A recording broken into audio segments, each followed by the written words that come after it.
Hello, this is Krystal, and thank you so much for joining me for this week's First Chapter Friday. Today I will be reading from the beginning of Julie Klassen's The Sisters of Seaview. Chapter 1. April 1819. Sarah Summers carefully lifted the family heirloom, a warm mantle of nostalgia settling over her. The porcelain plate, rimmed in gold, had been painted with a colorful image of three sisters in Chinese robes, clustered close as a fur thread to them. Papa had given it to their mother long ago. Sarah ran a gentle finger over the figures, a lump forming in her throat. Spying a streak of dust, she pulled a handkerchief from her sleeve and began wiping the plate. At that moment, two of her sisters burst into the room, as different in looks as in temperament. "Sarah, tell Vi to give back my straw bonnet." Viola scowled.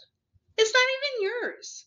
It belonged to—" Realizing Viola was about to say the forbidden name, Sarah's heart lurched, and her hand with it, and there went the prized plate, crashing to the floor. Oh no. Sarah knelt and began to frantically gather the scattered shards, inwardly chastising herself. Clumsy fool. Sliding forward on bombazine-clad knees, she stretched to reach every last fragment. Could the broken pieces ever be put back together? Standing nearby, Emily berated her twin. "See what you did?" Sarah murmured, "Not her fault, mine." Emily huffed. "Right. Nothing is ever Viola's fault. She can do as she pleases, and we are all to feel sorry for her. That is quite enough. Ow!" Sarah raised a pricked finger to her lips, tasting blood. "Now, would you both go and do something useful while I clean this up?" With another huff, Emily turned and strode from the room in a flutter of pale muslin, Viola in her wake. Her younger sisters had laid aside morning gowns late last year. Sarah, however, was mourning more than one loss. She had worn black for nearly 2 years, even though she had never been married, and their father had been gone for less than a year. She carefully settled the pieces into a glove box, planning to try to arrange them back into place and glue them together. Most of the fragments were fairly large, except, oh no, 3 pieces had all but crumbled. Pain knifed through her at the melancholy sight, a grim reminder that her family would never be whole again. Retrieving a broom, she swept up the remaining dust. Then she went to confess to her mother. Sarah found her in her room as usual, lying in a canopied French sofa bed, her back propped with bolsters. Today she was fully dressed in a black crepe. "I am so sorry, Mama. I've done something clumsy and stupid.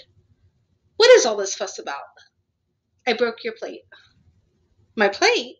Which?" "The china plate, with the 4 girls?" Sarah laid the box on her lap. Her mother's soft eyes misted as she regarded its contents. "Oh, that is a shame." She gingerly picked up a fragment. "Careful," Sarah warned. "I cut myself on one of those." Her mother didn't seem to hear. "Your father was so proud of this. He found it in a shop in Bond Street. Said it reminded him of our 4 girls.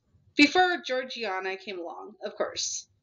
He insisted we display it in the drawing room, although it matched none of the other furnishings."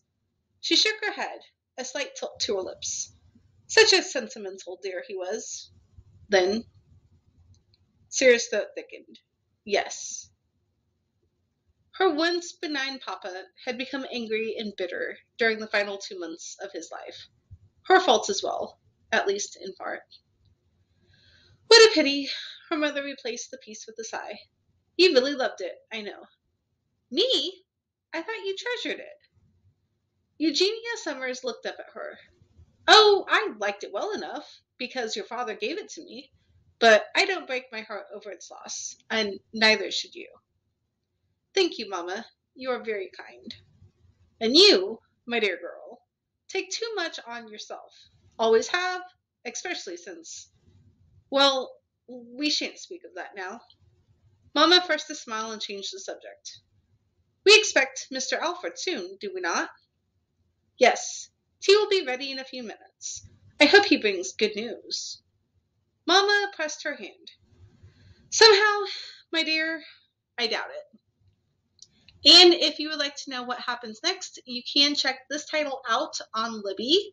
Please join me here next week as I read from the beginning of Hopwood Dupree's Downton Shabby, one American's ultimate do-it-yourself adventure, restoring his family's English castle. Thank you and have a great week.